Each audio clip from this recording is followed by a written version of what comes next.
there's loads and loads to play with.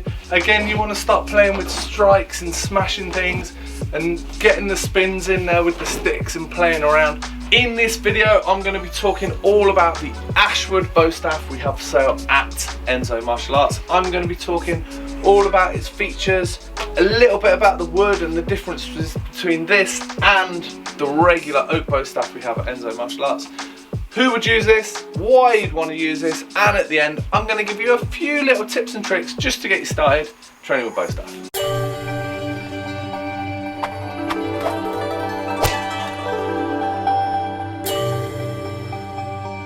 Hi, my name's Doug Swift. I've been doing martial arts for the past 34 years and I've been the owner of Enso Martial Arts for the past 17 years. If you like this video, we'd really appreciate a subscribe to the channel. You'll get all the latest videos and updates on all the products here at Enso Martial Arts. So let's get into this video and learn all about the Ashwood bow staffs we have for sale at Enso Martial Arts. Now at Enso Martial Arts, we have always sold bow staff. They're a pretty key weapon for most martial arts that get into weapons. Most of them are going to start off with some kind of staff. Definitely with the Japanese and Taekwondo systems, if you're going to do weapons, it's nearly always staff. I mean, again, in a lot of the Chinese styles as well.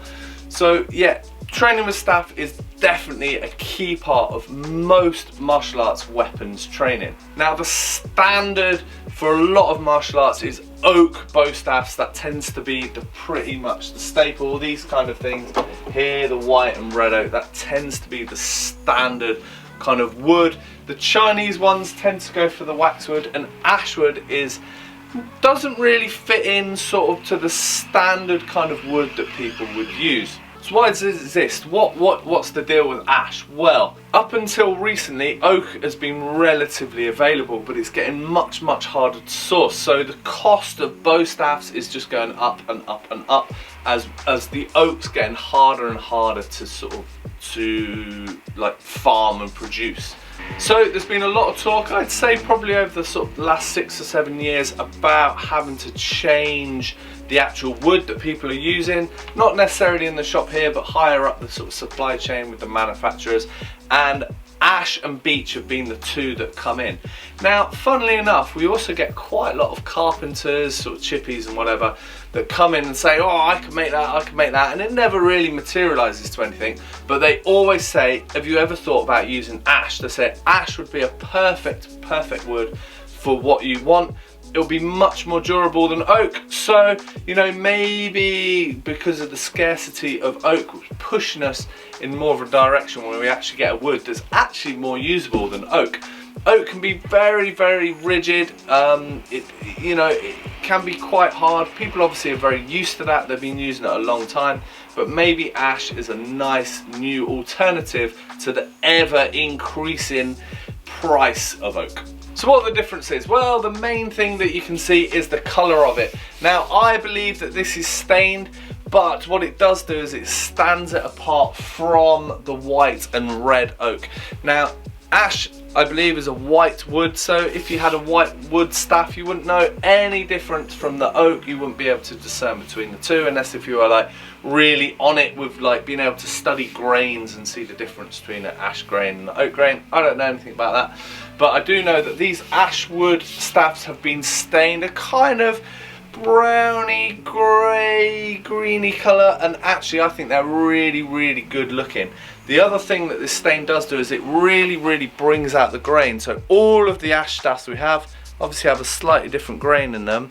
I'll try and get it on the camera here, but you can see it's actually got a beautiful grain all the way up, very kind of obvious grain lines all the way through it, much more pronounced than the oak.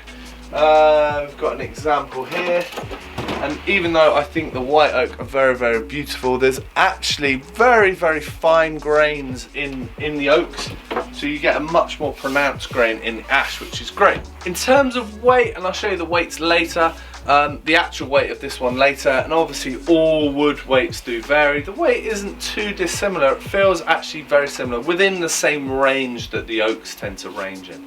Now, I'm sure that within a whole batch you'll get light ones and heavy ones and whatnot, but yeah, it doesn't feel too different. again, and the thickness isn't too different. So in terms of switching from an oak to an ashwood, there's absolutely no difference at all in terms of what you get out of your training, but you do get a very pretty wood and a really nice coloured staff. Another benefit of having a different coloured stick with a different grain is that you're able to recognise your own stick in a class. If you go to one of those big seminars, big bow staff seminar, and there's 100 people training, everyone's sticks is going to look the same apart from yours. Yours is going to stand out. There is absolutely no chance that someone's going to nick this off you, because very, very few people are going to have an ashwood staff. Now, just looking on here, for instance, there's a nice big swirly pattern just here. Even if you haven't labelled it and marked it, put your name on it, you're going to know that yours has got a nice big swirly on the end of it, or whatever specific grain that yours has got on it. So yeah, you can definitely identify your own stick much more easily than you could a red or white oak. So what styles could train with this? Well, like I said before, any Japanese style, any Korean style that does do bow staff, definitely can use this. A lot of the southern kung fu styles, especially in the area where the shop is in Bristol, will use a staff of this length and thickness. So quite a wide range. Now, there will be some instructors out there that say you can only use oak, and some of them will go as far as only red oak or only white oak. So definitely check. There are some of the Korean styles that would only use the tapered stuff. I know that the Tang Soo Do guys and a lot of Taekwondo guys will use tapered staffs, so this is not what you want. A lot of the karate styles, this will be absolutely fine. A lot of the jiu-jitsu derivatives, ninjutsu guys, this will be absolutely fine. And like I said, the southern kung fu guys, definitely this is fine too. But it's well worth checking with your instructor, because some of them are real sticklers for getting exactly the same thing that they trained with and have always had. So moving over to an ash might be a bit too much of a push for them, so definitely check. But in terms of practicalities of what you get out of this stick, you very much get the same as what you'd get from an oak bow staff. Don't take my sort of oak and ash comparisons as I'm poo-pooing one over the other.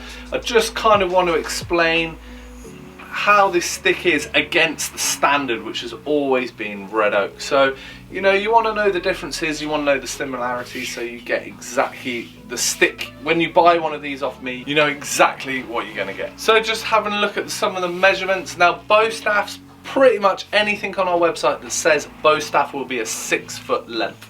So that obviously is 6 foot, but in terms of centimeters, it comes in at 183 centimeters. I personally really like the thickness of these bow staffs. It's the same as our red and white oak. It's slightly thicker than the standard bow staffs, and I really like it. I think it's a really good training thickness, and we'll always do our best to try and get this thickness, although it is quite difficult these days. It comes in at 32 mil, just a little bit more than the standard, which is about 28. Just having a look at the weight, it comes in about 900 grams, which is pretty standard for this kind of bow staff. This is slightly on the light side compared to some of the oaks and white oaks, but it's still well within that weight range. So I've already mentioned a few of the products that we have here at Enso Martial Arts.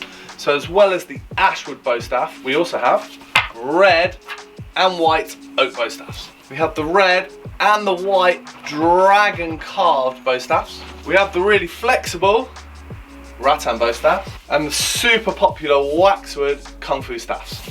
We have a whole range of Joe staffs, including the red oak and the foam. So as promised at the beginning of the video, here is a few little tips and tricks just to get started with bow staff.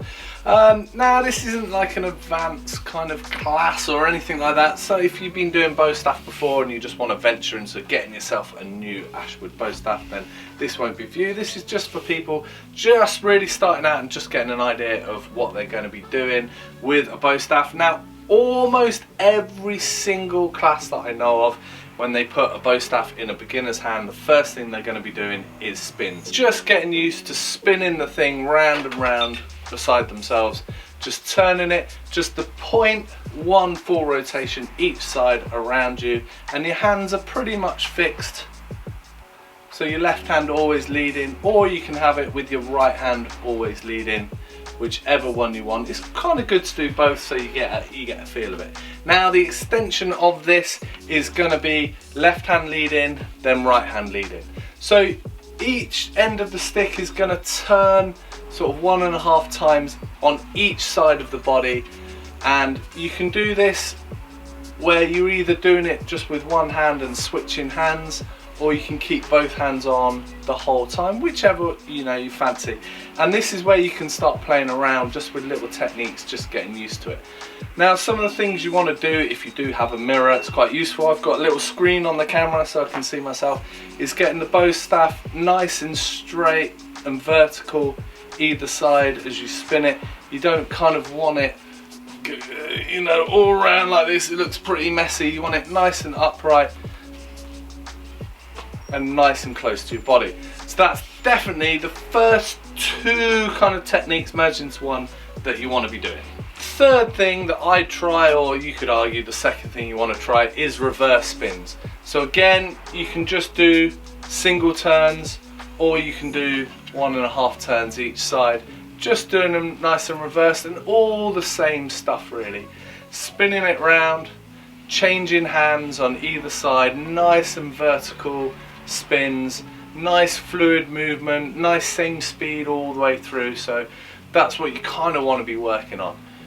So you've got forward spins and reverse spins, which is definitely the first few things that you're going to be learning in pretty much any bow staff style class. Now just for fun, there's loads of extra things that you can add in with bow staff, and you can just go on and on and on.